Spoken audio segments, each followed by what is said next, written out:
La décision récente de la Cour européenne des droits de l'homme concernant l'affaire Lambert ajoute un cran dans la complexité du débat sur la fin de vie humaine. Qu'est-il dit ?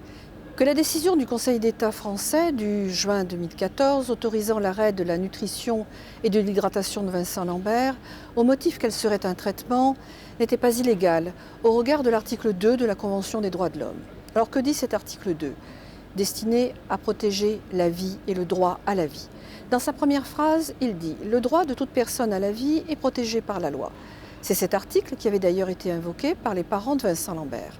Mais dans sa deuxième phrase, il est dit « La mort ne peut être infligée à quiconque intentionnellement, sauf en exécution d'une sentence capitale prononcée par un tribunal ».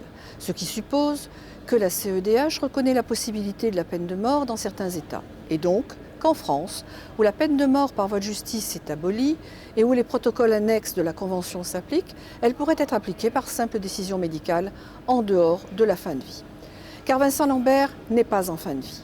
Et donc la loi Leonetti ne s'explique pas plus que dans les 1700 cas de coma dits possi-relationnels, c'est-à-dire sans réponse adaptée aux stimulations. Cette loi, conçue pour permettre aux soignants d'utiliser des médications sédatives de la douleur et de la vigilance sans être poursuivis pour leur risque de dépression respiratoire irréversible, est parfaitement suffisante, adaptée et partageable par toutes les équipes médicales, lorsque la vie s'échappe littéralement et n'est retenue, très temporairement, que parce qu'il est convenu d'appeler de l'acharnement thérapeutique. Vincent Lambert respire sans assistance et son métabolisme est équilibré avec des moyens raisonnables. La vie s'impose à lui comme aux siens indiscutablement depuis 7 ans. Dès lors, il est impossible à un personnel médical de cesser les soins et l'accompagnement hydroalimentaire sans passer pour un bourreau appliquant la sentence évoquée à l'alinéa 2 de l'article de la Convention des droits de l'homme.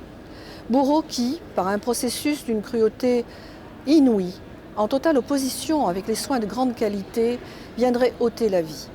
Alors il serait envisagé une sédation. Cela est une hypocrisie suprême qui voudrait, par un coma profond, rapidement irréversible, masquer la survenue des escarres, des troubles du métabolisme et de la thermorégulation, dont il n'est pas dit qu'ils ne soient pas perçus par la victime, tant ils sont insupportables. Alors le drame de cette famille, de celle que j'ai déjà côtoyée dans ma vie professionnelle, est une des pires situations à vivre. Souhait de vie, souhait de mort s'entrechoquent entre douleur, culpabilisation et intolérance. Ce qu'une partie de cette famille voudrait obtenir des justices nationales et européennes est l'accomplissement d'un acte qui est bel et bien de l'euthanasie. Cet acte ne relève en aucun cas d'un accompagnement médical d'une fin de vie. Quant aux politiques, il leur reviendrait d'inculquer à tous, en sus de la famille, dès le plus jeune âge, le respect de la vie de la première heure à la dernière heure. Que la vie soit rose ou noire, tout doit être supporté, c'est ainsi. La vie est intangible de la conception à la mort. C'est à la loi de la faire respecter et non de l'ôter.